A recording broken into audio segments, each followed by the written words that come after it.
ఇవి కాక ఈ 9 నెలల్లోనే అమరావతి పేరు చెప్పి ఇప్పటికే తెచ్చిన అప్పులు, తేబోతున్న అప్పులు ఈ రెండు మరో 52,000 కోట్లు.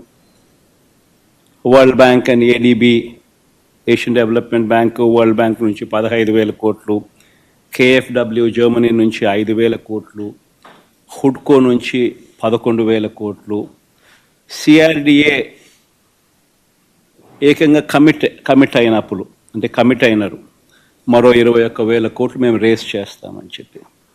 సో చేసిన అప్పులు, చేయబోతా ఉన్న అప్పులు, రాజధాని పేరు చెప్పి మరో 52,000 కోట్లు.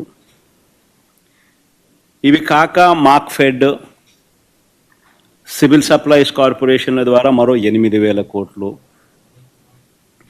ఏపీఎండిసి ద్వారా తేబోతున్న అప్పులు మరో 5,000 కోట్లు.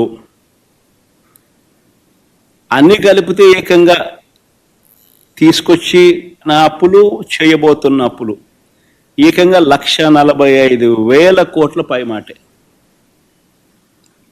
ఇది నిజంగా ఒక రికార్డు. ఇది ఇంకో రికార్డు. ఎవరు బద్దలు కొట్టలేనంత పెద్ద రికార్డు. ఇన్ని అప్పులు చేసిన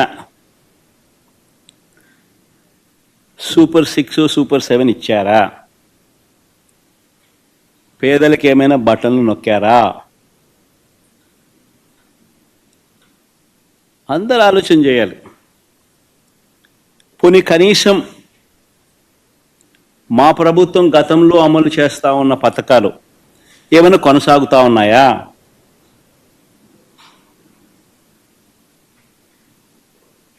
సూపర్ 6 లేదు, సూపర్ 7 లేదు. మా ప్రభుత్వం అమలు చేస్తూ ఉన్న, గతంలో అమలు చేస్తూ ఉన్న పథకాలు పిల్లల చదువులకు అవసరమైన పిల్లల చదువులను ప్రోత్సహిస్తూ, ఆ తల్లులను ప్రోత్సహిస్తూ, ఆ పిల్లల చదువుల కోసం, ఆ తల్లుల కోసం ఇస్తా ఉన్న అమ్మఒడి, పాయే, రైతన్నలకు తోడుగా నిలబడే రైతు భరోసా పథకం, పాయే, వసతి దీవెన, పాయే,